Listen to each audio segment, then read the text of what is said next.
To finish the season with some green arrows, you need to be making the right decisions in these next 3 game weeks, and they are so important because there's a lot of players to be choosing from, and there's a lot of decisions that need to be made in a lot of ways you could potentially go wrong, and if you get it right, you could be on for a big green arrow and really end your season strongly. If you're an FPL fan, do hit subscribe on this channel. It'd be very greatly appreciated. It takes 1 second. Also, drop a like while you're down there as well. We're going to be discussing captaincy this week in FPL. We're going to be discussing what teams have got the best fixtures coming up, what players we need to be targeting going forward. The Game Week 36 captaincy is definitely up for debate, and that could be a good thing in terms of getting a big green arrow, but then it's also very risky because if you get your captaincy choice wrong, you could be in for a big red arrow. There's so many players to choose from this week.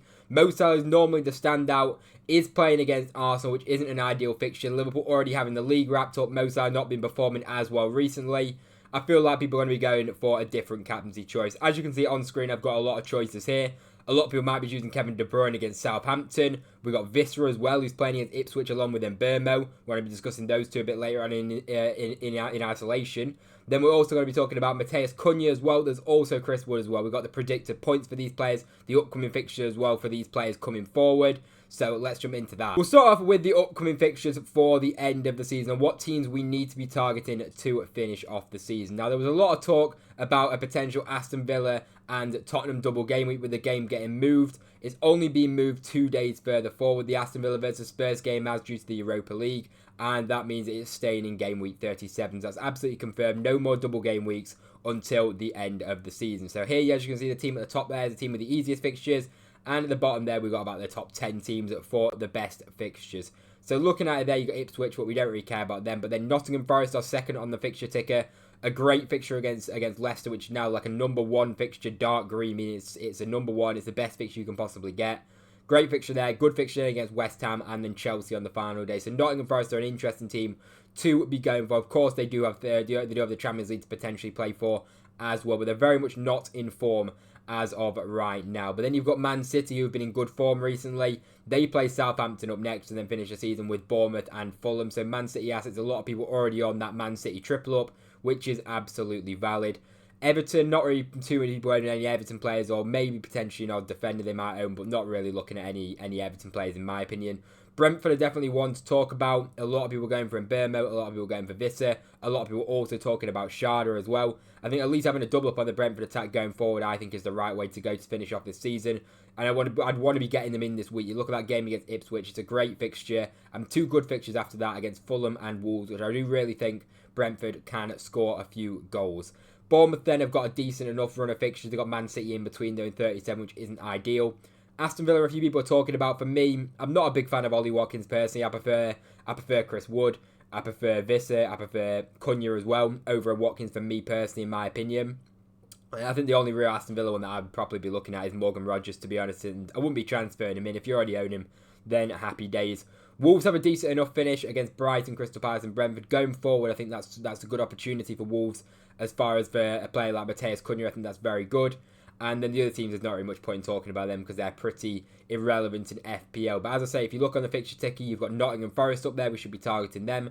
Man City as well, another good team to target. Brentford as well. And then I also like Wolves as well as potentially Bournemouth if you already have a couple of their assets. As for predicted points, these are the players with the most predicted points ahead of the next game, which can definitely help us in our captaincy decision. Of course, you've got a lot of players at the top there that we will be considering for captaincy this week. But you can also see there's a player that's missing that I'm very surprised by. I put him down at the bottom.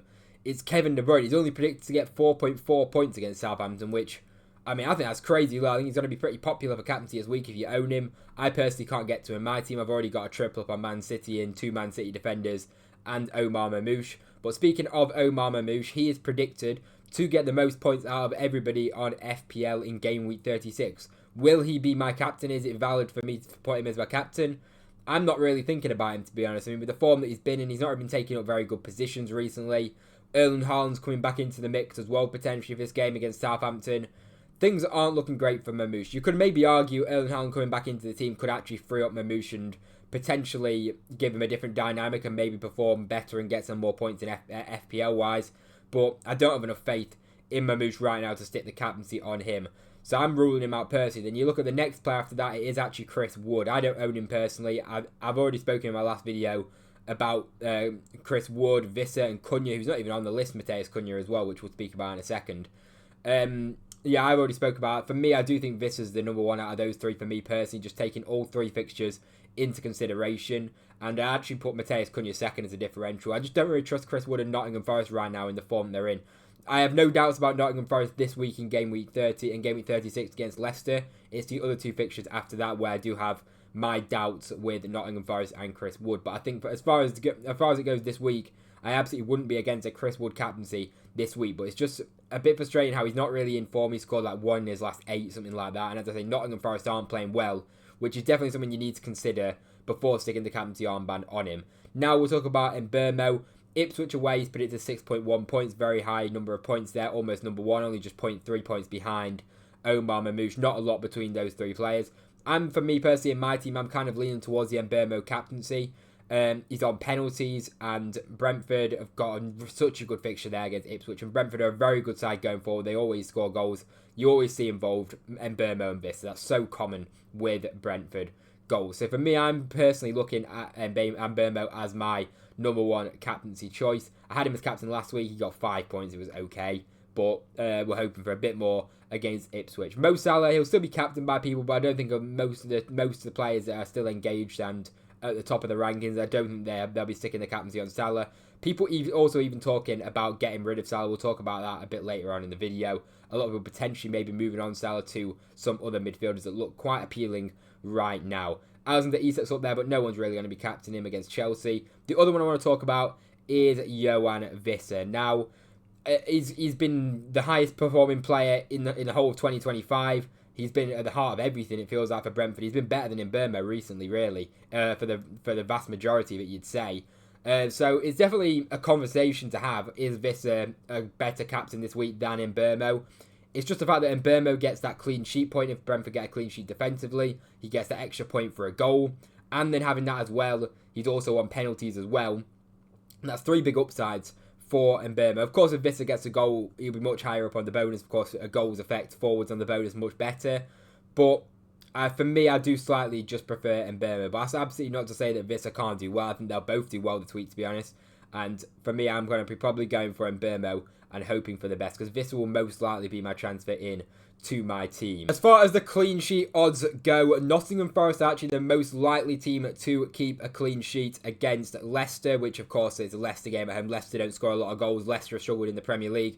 Absolutely fair enough, at a high 49.5%. So Leicester aren't looking likely to score in that game. The second most likely team to keep a clean sheet is Man City against Southampton. In my personal team, I'm probably going to be having a double up on the Man City defence this week, so I'm going to be hoping that clean sheet does come in. Then Fulham have 39.5%, and then Brentford having the fourth most, of course, playing against Ipswich. But as of course you can see there, the other ones are all kind of in the 20s and not really that likely to keep a clean sheet in them games. So the most likely teams to get a clean sheet is Nottingham Forest. You got Nottingham Forest defenders happy days this week.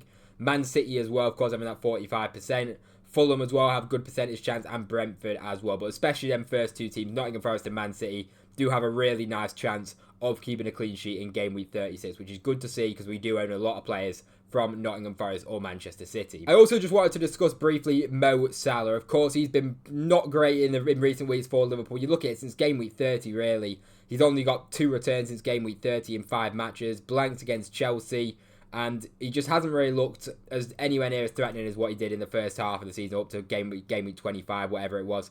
And he's got Arsenal up next, which I still think he can do well against Arsenal. I'm not absolutely backing against him, but if you really want to go for a differential and you're trying to make up ranks in your mini league, a lot of people getting rid of Mo Salah, potentially looking to bring in a Kevin De Bruyne. And De Bruyne's minutes have been really good recently, and you look at him as a captain option against Southampton, he looks like he could be such a good captain option going forward. Of course, Man City do also have the FA Cup, which is something that you need to take into consideration. His minutes could get managed due to that.